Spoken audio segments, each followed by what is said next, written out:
Çekmiyorum.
Bir tane burada çıkmış.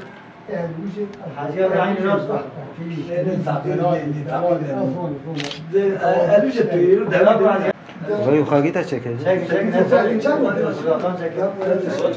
Sıradan çekti. Ya vakti gibi ya. Ben ağrıdır ya vakti. Kilise yapıyor. Ne? Ama buraya para vermiyor.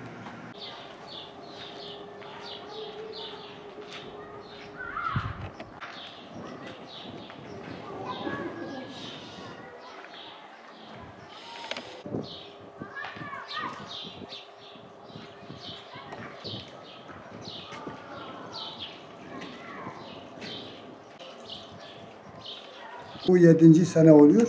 Evet. Camiye başladı.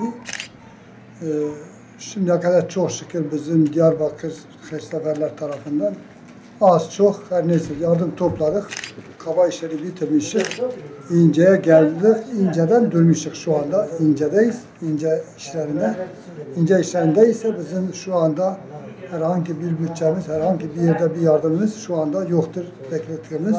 Fakat zengin kişi adamlarımız var. Zengin adamlarımız, iş adamlarımızdan bütün zengin kısım kişilerden yardımını bekliyoruz. Hazreti Ayşe Camisi için yardımını bekliyoruz. Önce Allah'tan yardım istiyoruz. Ondan sonra bizim hayırseverler kişilerden, zengin olan kişilerden yardımını bekliyoruz.